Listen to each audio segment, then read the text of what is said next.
అందరికీ నమస్తే. Welcome to mummy flavours. ఇవాళ మనం ఇన్స్టెంట్ ఇడ్లీ రెసిపీ ఎలా తయారు చేసుకోవాలో చూడబోతున్నాము. చాలా ఈజీగా తక్కువ టైంలో తయారు చేసుకోవచ్చు. ఇడ్లీలు కూడా చాలా సాఫ్ట్గా అలాగే చాలా రుచిగా ఉంటుంది.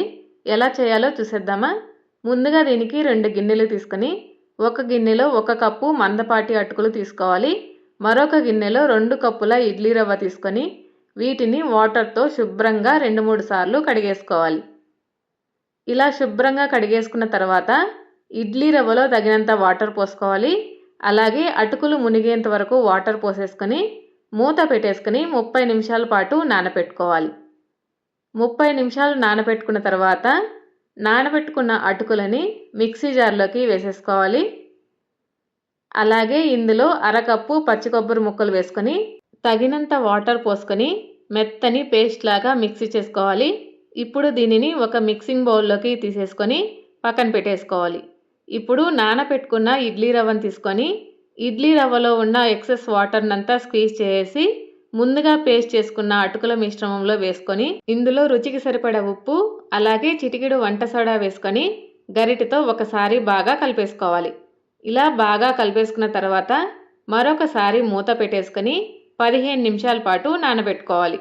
15 నిమిషాల తర్వాత మూత తీసి మరొకసారి కలిపేసుకోవాలి. పిండి కన్సిస్టెన్సీ ఇడ్లీ బ్యాటర్ కన్సిస్టెన్సీలో ఉండాలి. ఇప్పుడు ఇడ్లీ ప్లేట్కి ఆయిల్ కానీ లేదా క్లాత్ వేసుకొని మనం రెడీ చేసుకున్న పిండిని ఇడ్లీ ప్లేట్లో వేసేసుకోవాలి. మనం ఇవన్నీ రెడీ చేసుకునేటప్పుడే ఇడ్లీ కుక్కర్లో వాటర్ పోసేసుకుని మరిగించేసుకొని తర్వాత ఇడ్లీ ప్లేట్ని పెట్టేసుకుని మూత పెట్టేసి హై ఫ్లేమ్లో 10 నిమిషాల పాటు ఉడికించేసుకుంటే ఇడ్లీలు అనేది రెడీ అయిపోతుంది. 10 నిమిషాల తర్వాత మూత తీసి చూసారా ఇడ్లీలు చక్కగా పొంగినాయి. ఇప్పుడు ఇడ్లీ ప్లేట్ని పక్కకు తీసేసుకొని కొద్దిసేపు అలానే వదిలేసేయాలి. తర్వాత ఇడ్లీలని తీసుకుంటే ఈజీగా వస్తుంది.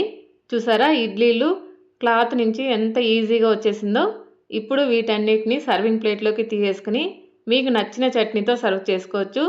చూసారంటే ఇడ్లీలు అలా పట్టుకోగానే తునిగిపోతున్నాయి కదా, అంత సాఫ్ట్గా ఉంటాయి. తప్పకుండా మీరు కూడా ట్రై చేయండి.